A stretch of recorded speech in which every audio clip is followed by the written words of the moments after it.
Espresso ar Eleksu Kļaviņš. Koncentrētas sarunas par aktualitātēm juridiskajā jomā. Labdien! Esmu Ieva Jāgere, Latvijas Investīciju un attīstības aģentūras direktore. Sveiki! Esmu Raimonds Slaidiņš. Es vadu Eleksu Latvijas biroja darījumu grupu. Jā, labdien, man sauc Osvalds Zebris. Es vadīšu šodienas sarunu, un šodien mums saruna būs mazliet neierasti, jo parasti Eleksu Kļaviņš raidieraksts ir veltīts kādām tiesību jautājumiem, juridiskām tēmām. Šodien mēs par tiesību jautājumiem mazāk vai gandrīz nemaz nerunāsim. Runāsim par it kā divām šķietam nesaistītām tēmām, par uzņēmumu iegādes un apvienošanās darījumiem, jeb M&A darījumiem, kā to pierasts ir teikt, un par investīcijām.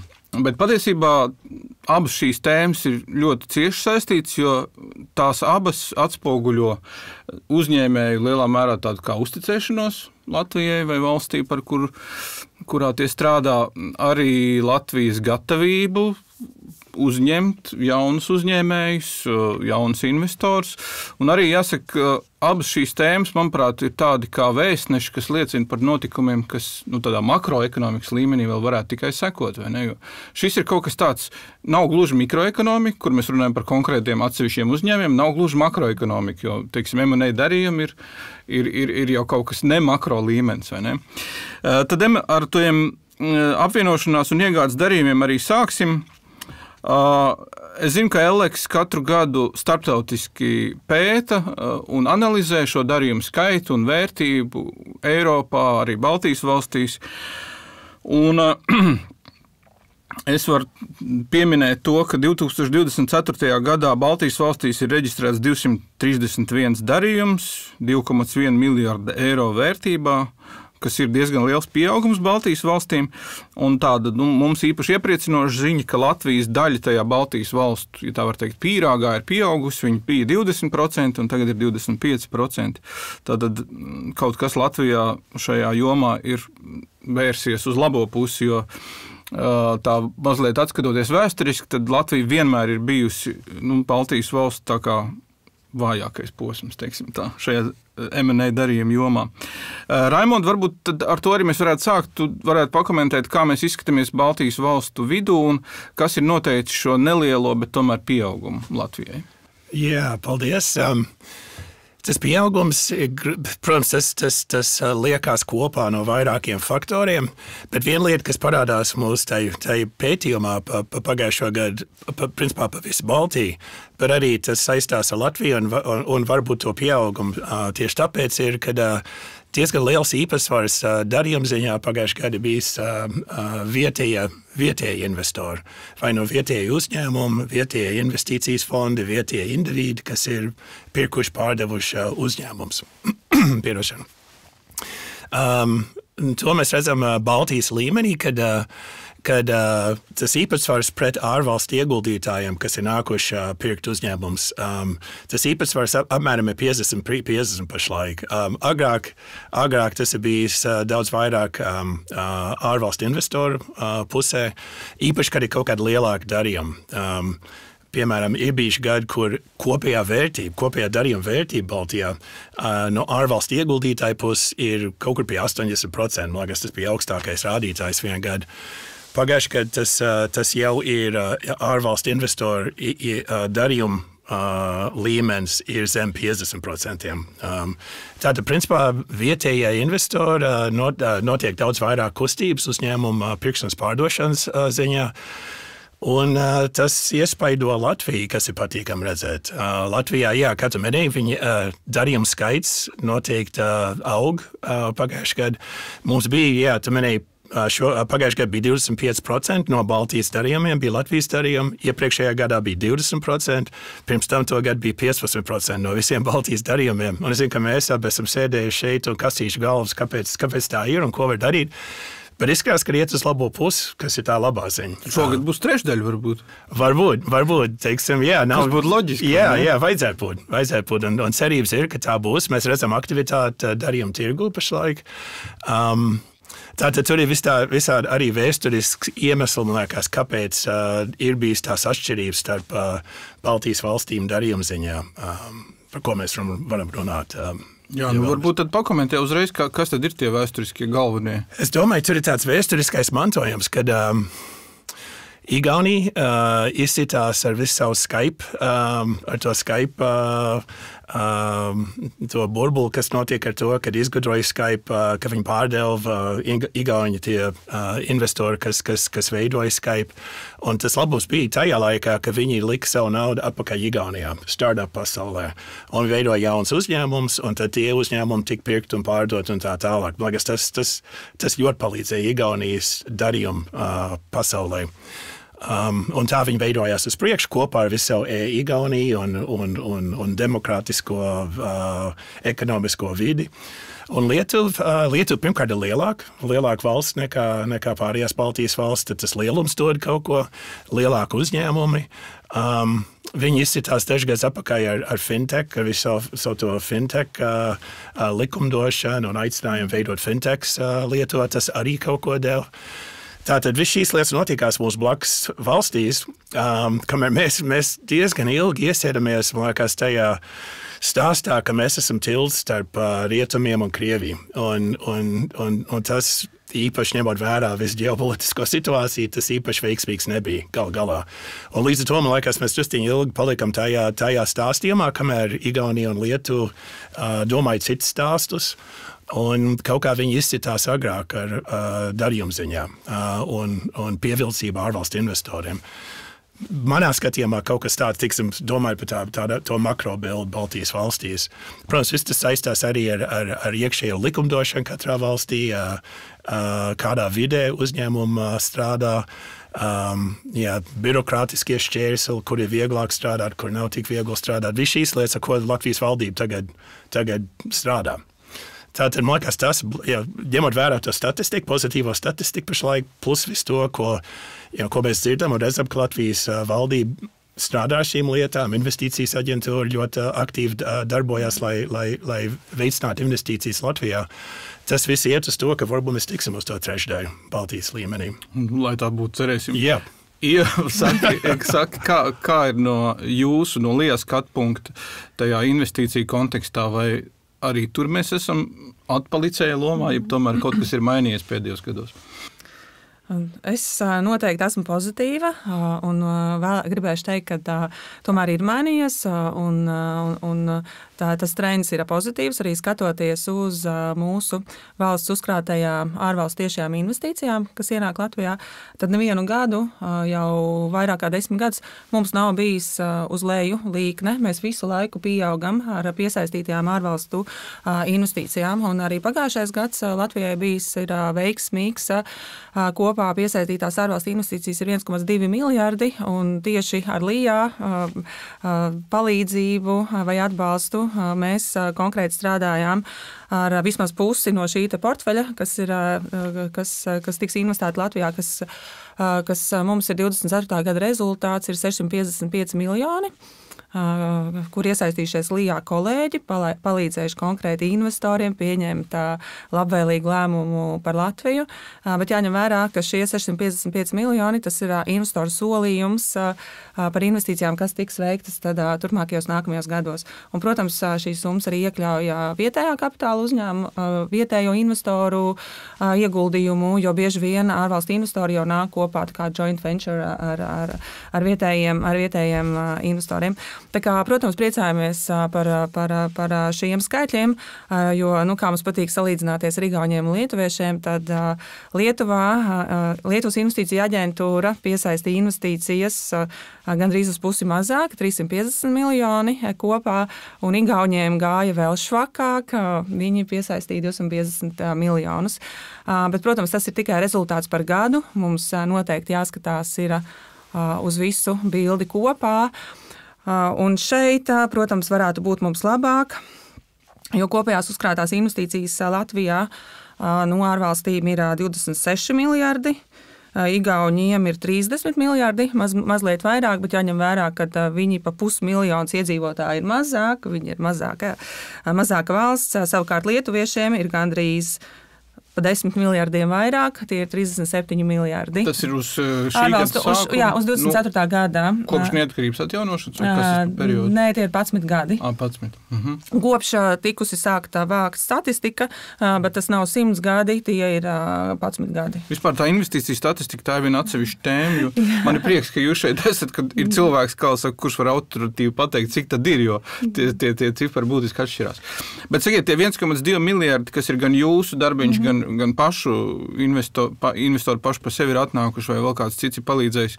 Vai te mēs runājam par kaut kādiem dažiem milzīgiem projektiem, ļoti daudziem vidēji lieliem, vai kādi ir tā? Tas ir dažādi projekti. Runājot par LIA projektiem, tie ir 655 miljoni kopā, 45 projekti. Tā kā, bet tur ir projekti, kas ir gan 100 miljonu projekts. Lielākais projekts, kur mēs tiešām ļoti palīdzējām un atbalstījām, ir šīs te asins ingredients, kas būs zirņu proteīna ražotne Jelgavā 114 miljoni. Un tālāk jau tad ir tie citi mazāki projekti, tā skaitā pāris miljonu projektu, 10 miljonu projekti, bet mēs noteikti palīdzam ikvienam, jo mums ir svarīgs ik viens miljons, protams. Man ir kaut kas interesants, ko pateikt, ņemot vērā par to, ko Ievda pastāstīja tieši no darījuma pasaules, kas bija interesantai statistikā pa pagājušo gadu. Darījuma ziņā Latvijā bija pieaugums, darījuma skaita ziņā, kas bija pozitīvi, visā Baltijā bija ļoti labs pieaugums. Bet atšķirībā no Lietuvas un Igaunijas kopējā darījuma vērtība Latvijā bija kritums, diezgan liels kritums. Un ko tas saka, ir, ka principā ir bijuši daudz darījumu, bet daudz nelielu darījumu. Mazāk, jā. Jā, kas atkal iet uz tos pieņem, kad ir vairāk tie vietējie darījumi kaut kādi. Parasti Baltijā mēs redzam tie lielie darījumi, tie, kur ārvalstu investori nāk un pērk kaut kāds lielāks objekts, Luminors un Rimi un tāds objekts. Tātad, jā, principā... Bet piedod, tas skaits īstenībā, lielāks skaits, tas ir, man šķiet pat labāk nekā, ja vērtība būtiski pieaug, jo tas nozīmē, teiksim, ir viens Latvijas gāzes darījums, tur kādā no gadiem bija, kas tur to statistiku ļoti uzlabo, bet citu gadu jau viņš vairs nav, vai ne? Jā, tas rāda aktivitāti tirgu. Tas rāda aktivitāti darījuma tirgu, kad ir investori, kas ir aktīvi un atkal ņemot vērā to statistiku par to, ka diezgan daudz ir vietēji investori, bet liekas, tas ir veselīgi. Jā, protams. Un vēl es no savas puses arī šeit gribu pieminēt, ka jāņem vērā, ka mūsu ekonomikās tomēr vairāk ir šie vidējie, mazie vidējie uzņēmumi, kuriem, lai uzskailotos pasaules līmenī, vislabākais viņiem ir taisīt apvienošanās darījumus, M&A darījumus, jo tādā veidā viņi ātrāk var sasniegt tos lielos rezultātus. Tie pavisam lielie mums ir ļoti mazs īpatsvars, līdz ar ko mēs tā nevaram pēc viņiem objektīvi skatīties, kas notiek vispār ekonomikā. Tā kā jā, noteikti gribās šo aktivitāti SMI segmentā vairāk. Jā, bet pabeidzot par šiem cipariem, Ieva, tad tie jūs pieminētie 1,2 miljardi pagājušā gada, salīdzinot ar citiem gadiem 23. 22. tas ir tā kā būtiski vairāk vai apmēram tāpat? Tas ir nedaudz vairāk, tas ir apmēram 4-5% vairāk, bet jebkurā gadījumā skatoties, ka vispār Eiropas Savienības ekonomika samazinās, ja mēs skatāmies kopējo koproduktu, viņš ir ar mīnuszīmi, tad uz tā fona un vēl ņemot vērā arī, cik ir, skatoties statistiku, cik ir kopējais Eiropas šis te ārvalstu investīciju portfelis uzkrātais, kur viņš ir samazinājies Eiropā par 4%, mēs kā Latvija esam spējuši tomēr palielināt mūsu šo pozīciju. Tā kā, protams, tas ir pozitīvi. Tas ir fēni, jā. Bet sakiet, jūs publiski esat teikusi, un droši vien to jums daudz prasa par to investīciju apjomu 3-kāršošanu. Tāds ambiciozs mērķis ir bijis izvirzīts. Kas tad varbūt jūsu redzējumā, uz kā rēķina tas varētu notikt? Mēs esam noprioritizējuši sektors industrijas, ar kurām mēs proaktīvi strādājām. Tās ir augstas pievienotās vērtības nozares, kas iekļauj IKT, informācija komunikācija tehnoloģijas, tas ir viedā enerģētika, zaļās enerģijas projekti, fotonika, viedie materiāli, bioekonomika, kur mēs redzam jau patiešām liela mēroga projekti jau Latvijā notiek. Slavenais Fibonal projekts, kur viena projekta vērtība ir 700 miljoni. Un skatoties skatoties arī pēc tiem ienākošajiem pieprasījumiem un interesi no ārvalstu investoriem, šīs summas tiešām ir lielas, jo tās ir ieguldījumi intensīvi projekti, un šobrīd ļoti, ļoti liels uzsvars un karstā nozara ir militārā. Un tur jau šobrīd mēs strādājam ar portfeli, kas ir apmēram 900 miljoni, un šie projekti ir tie, kas patiešām var būt Latvijā. Jautājums, cik ātri tas mums izdosies, ņemot arī vērā šos te visus drošības apsvērumus un valdības uzstādījumu, ka mums ir jāpalielina būtiski investīcijas aizsardzības jomā. NBS mūsu bruņotajiem spēkiem organizējot šos te lielos iepirkumus, mums ir uzstādījums, ka 30% jābūt lokāli ražotiem, kas nozīmē, ka šiem te investoriem, piegādātājiem, kas nāks Latvijā, viņiem būs jāmeklē partnerības ar Latvijas uzņēmējiem, jāveido joint ventures, savienības, kopīgas ražotnes, lai viņi var nodrošināt šo te iepirkuma prasību. Un uz tā rēķina vien mūsu portfels viennozīmīgi būtiski pieaugs. Protams, tas ir tāds īpašs gadījums, bet vispār runājot par kopīgo investoru to portfeli un interesi, tie ir enerģijas projekti. Viņi visi ir mērām 100 miljonu. Tā kā ja mēs spēsim kaut 2 vai 3 veiksmīgi apkalpot, lai viņi šeit šo investīciju arī veic, tad tie būs tiešām liela sasnieguma. Tā kā nav jābaidās no 2 miljardiem, jo mēs redzam, ka patiešām tās ir lielas investīcijas tajās industrijās, kas mums pašiem ir ļoti interesants un kuras mums ir ļoti svarīgas. Es varu kaut ko piedāvāt no darījuma puses, kad pirmkārt mēs jau redzam, mūsu birojā ir daži darījumi, kas gatavojās un redzēsim, cik tālu ies, bet tieši aizsardzības jomā. Ir tādi finanšu investori, kas tagad skata iespējas ieguldīt kaut kādos inovatīvos uzņēmumos Latvijā, tā vispārīgi runājot, tie droni un citveidi tādas tāda attīstība tieši, kas ir domāta aizsardzībai. Ko es gribēju arī minēt, ir par tām prioritātēm, ko jau minēju, ir pilnīgi pareizi no darījuma puses skatoties, jo atkal ieskats statistiku par darījumiem Baltijas valstīs, lielākoties, un tas, man liekas, pēdējos gados tā ir bijis, ka lielākoties darījuma aktivitāte ir tech, tieši tā IT jomā, un arī enerģētikas jomā. Enerģētika ir bijis ļoti aktīva ar tieši renewable energy, visi šie projekti, kas ir gan lielākoties saule, bet vējas un pārējiem. Tātad, tā aktivitāte ir un ir pareizi būvēt uz to, man liekas, tur pamat jau ir, uz ko būvēt tālāk. Bet runājot par drošību, man jums abiem atcīmredzot jautājums, vai jūs saskārušies situācijām, ka kaut kādi investori negrib šeit ieguldīt, ņemot vērā mūsu tuvumu karam geogrāfisko? Ir tāda pieredze? Ir. Jā, mūsu birojā ir pieredze, kur klienti ir pārdomājuši darījumu, teiksim, bijis darījums sarunas, un es neteiktu, ka ir daudz, bet ir daži darījumi, ko es konkrēti zinu, kur vienkārši nobremzēju ar to, kā attīstās karš Ukrainā. Un tad tas ir jautājums. Tā es saku, mums ir arī viens klients, kas drusciņi nepatīkam no mums skatoties, protams, palīdz, bet viņi skata veids, kā nodrošināt. Viņi jau ir ieguldījuši, viņiem diezgan liels ieguldījums Latvijā ir. Un viņi skata iespēju, kā nodrošināt to ieguldījumu no iespējamo uzbrukumu no Krievijas. Tas, ir nepatīkams dzirdēt šitādu lietu, bet mēs palīdzam viņiem skatīt kaut kādas iespējas, kā to kaut kādā veidā nodrošināt, hedging šīs lietas kaut kā darīt. Jā, noteikti tas ietekmē arī LIA portfelī. Noteikti ir bijuši investori, kas sākotnēji ir vēlējušies, tad pēc tam ir ieslēguši tā kā nogaidošu pozīciju, bet bieži vien tie, kas ir nogaidījuši tur 1-2 gadus, atkal turpina vest uz priekšu savu projektu, jo saprot, ka īstenībā jādara ir tagad, nevis jāgaida, jo visi laiki ir bijuši diezgan trauksmaini un tomēr dzīvojam šodien, tāpēc arī, bet no tādiem arī drošības apsvērumiem, kā mēs pārdodam Latviju. Kad investori jautā, cik droši ir Latvija, tad es vienmēr saku, ka Latvija ir tikpat droša, cik ir Vācija. Tā investīcija, jo, ja kaut kas notiks Latvijā, tad pašā dienā tas notiks Vācijā. Mēs esam Eiropas Savienība, mēs esam NATO. Tā kā tur uzreiz visas valstis būs apdraudētas. Tas nav tā, ka tikai Latvija. Jā, bet tieši par Latvijas pārdošanu es gribēju prasīt, ja jums Raimonda pieminētais tilts starp rietumiem un austrumiem stāsts par šo tiltu, paldies Dievam, beidzies. Vai jums ir kas ir tas jūsu pārdošanas stāsts šobrīd par Latviju? Šobrīd, ko mēs pārdodam? Mēs pārdodam mūsu augstu pievienoto vērtību, ko mēs varam radīt šeit Latvijā. Mums ir tiešām lieliska infrastruktūra, ļoti attīstīta. Mums ir šīs savienojums ar visu Eiropu, ar tiešajiem lidojumiem, un investoriem patiešām tas ir ļoti svarīgi, lai vai kā ietu mūsu nacionālajai aviokompānijai.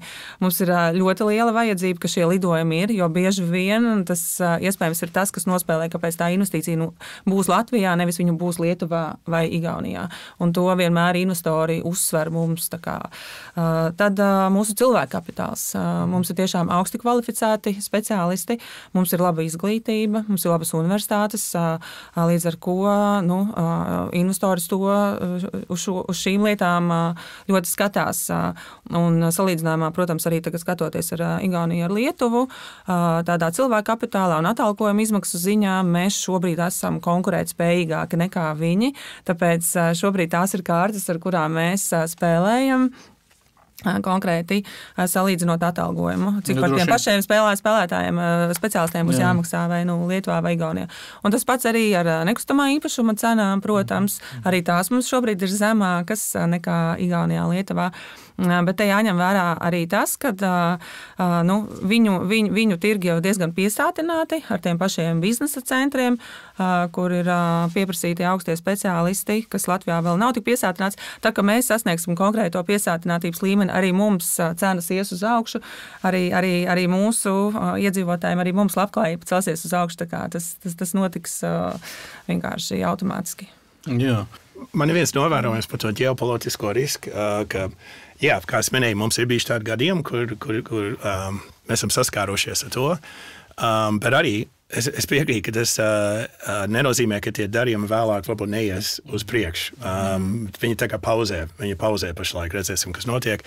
Bet arī, kas ir interesanti, ņemot vērā to ģeopolitisko risku, pagājuši gadu bija tikpat riskants, man liktos, kā šogad, bet apsies, ka viss darījums skaits ir gājis uz augšu pagājuši gadu Baltijā. Viss ir ļoti pozitīvi bijis. Tātad interesanti kaut kā, ir investori, kas par to domā un bremzē, bet ir ļoti daudz aktivitāti, kas notiek un uzskat, ka te ir droši vieta, kur investēt.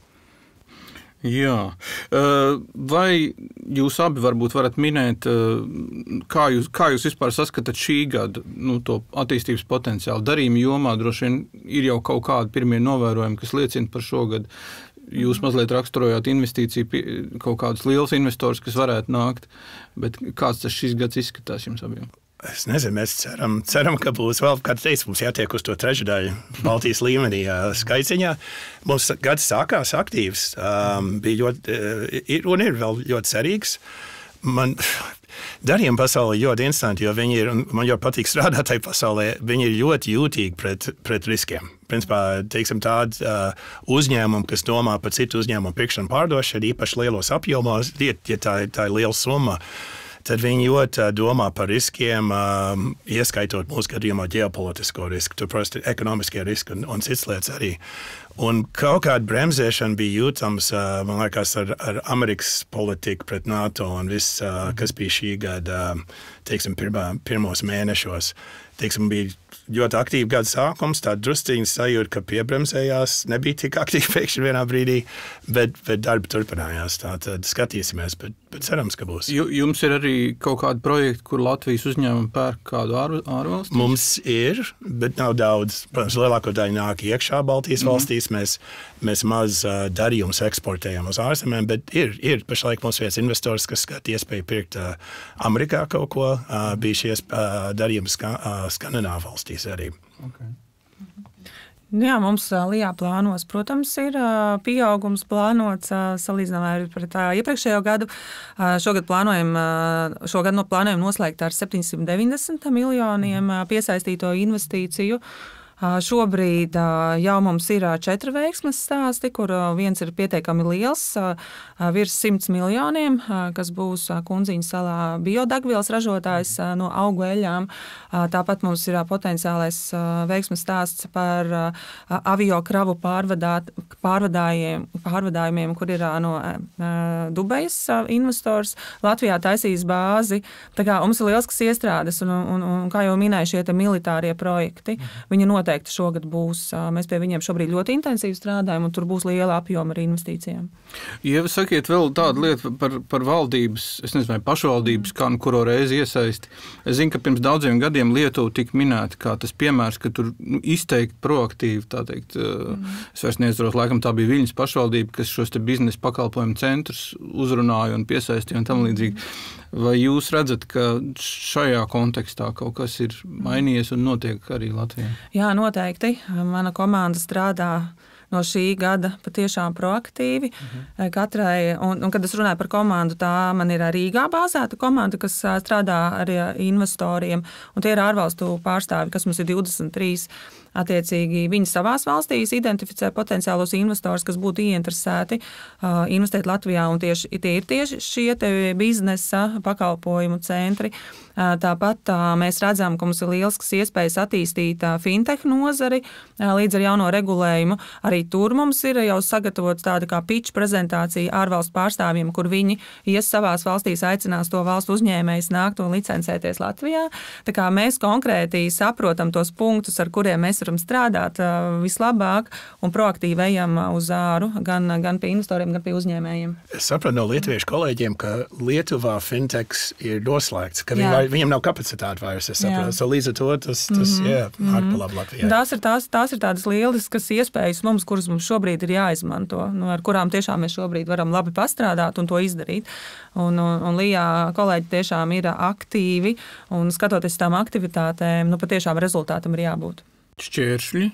Ir kādi šķēršļi, kas jums traucē, apgrūtina? Jā, protams, šķēršļi ir mūsu dažkārt birokrātija, kas aizņem pārāk daudz laika, ir ļoti neefektīvi kaut kādi procesi, kā rezultātā mēs varam investoru pazaudēt. Jā.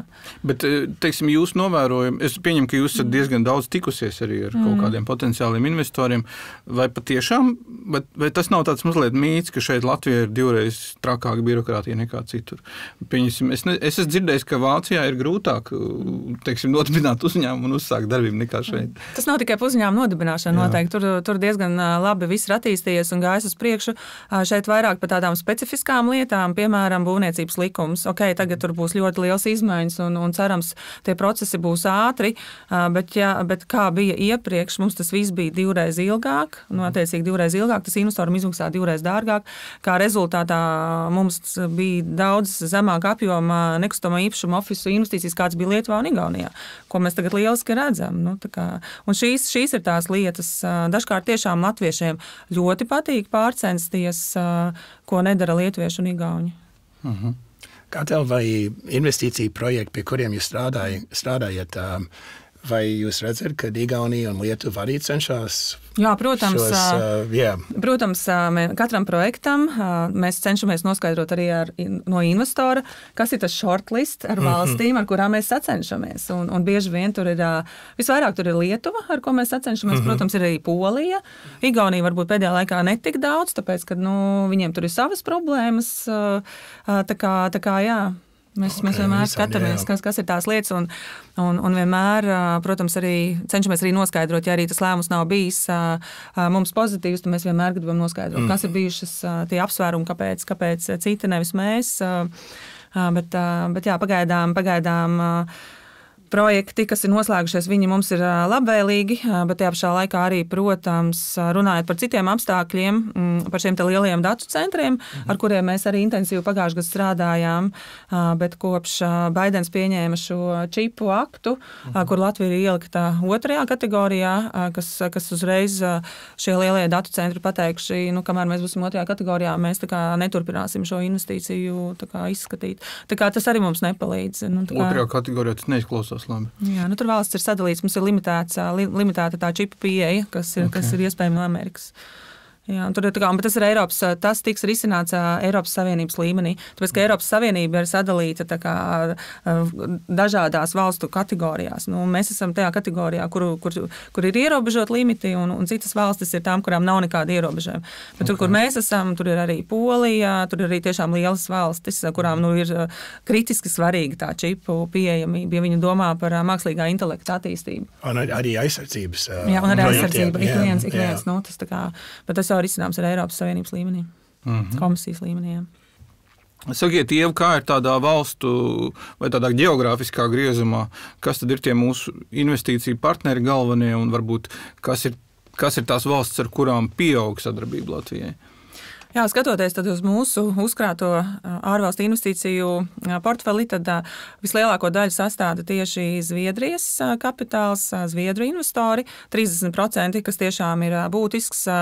Tie pašā laikā mēs redzam, ka ļoti liela interese ir arī no Vācijas puses un arī no Nīderlandes. Tā, protams, ir Eiropa, bet turpinot vairāk strādāt arī ar tālajiem tirgiem, bieži pie mums brauc vizītēs arī tālo valstu pārstāvi, tā kā noteikti ar viņiem strādājam, jo viņi mums arī ļoti interesanti.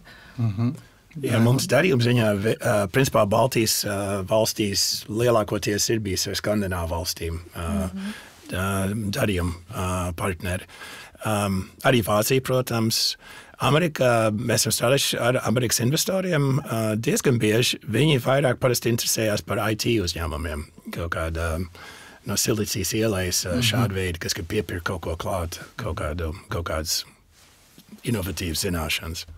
Jā, un paturpinot arī par tagad jau tirgu izskanējušiem darījumiem, par RIMI darījumu un arī par Sodra darījumu, tie noteikti nav ģeopolitiskie apsvērumi.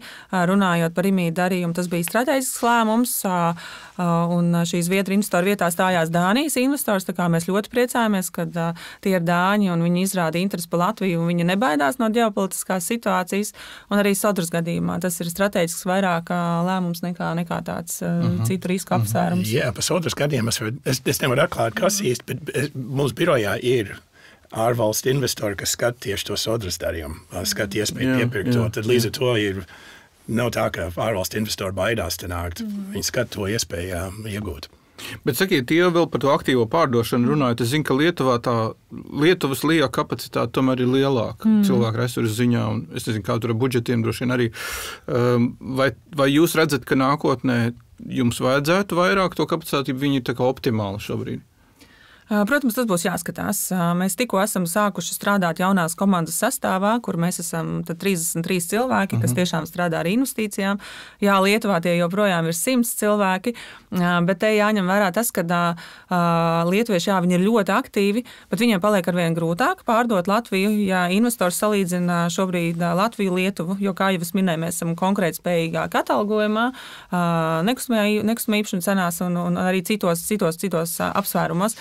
Līdz ar ko tad tiem 100 cilvēkiem noteikti jāstrādā, varbūt ir vairāk un sev jāpiedāvā, nekā mēs šobrīd ejam un diezgan labi sevi varam pārdot. Bet skatīsimies pēc rezultātiem, un ja patiešām būs tā, ka tā interese ir tik liela un mēs nespējam apkalpot ienākošos investors, tā būs jau tāda patīkama problēma, ar ko strādāt. Tā kā cilvēks mēs atradīsim, kas ar viņiem varēs strādāt. Jā, vairs netiek galā. Investors tā rindā. Jā, kad investoram jāgaida mēnesi atbildi. Uz Barona ielas drūzmējās investori. To mēs noteikti nevēlamies, kad investori sūdzās, kad nav kas viņiem atbild. Mēs patiešām cenšamies viņus visus ļoti ātri, jo tur ir ļoti svarīgs ir ātrums. Investoram ir supersvarīgs ātrums. Valdību jūs varat dabūt uz sarunu galda ātri, ja vajag? Jā, mēs ļoti ātri attiecībā uz ekonomikas ministru, kam es esmu tiešā pakļautībā. Ja man vajag sarunu ar viņu un ar investoru, es viņu varu praktiski dabūt nākamajā dienā. Okay. Un investori to ļoti novērtē. Labi, izklausās ļoti pozitīvi. Es teiktu, ka patiešām tas ilgi dzirdētais stāsts par to, ka mēs dažādās pozīcijās atpaliekam, un mēs patiešām atpalikām. Tur nav ko, kā saka, tā nav nekāda pelnu kaisīšana uz galvas, tā bija objektīva patiesība, ka tas mainās, un mēs jūtam jau pirmos rezultātus. Varbūt, ka vēsturiski varēs teikt, ka 2024. vai 2025. gads bija lūzuma punkts. Cerēsim, ka tā būs. Paldies, un uz tikšanos citu reizi. Paldies! Paldies! Espresso ar Eleksu Kļaviņš. Koncentrētas sarunas par aktualitātēm juridiskajā jomā.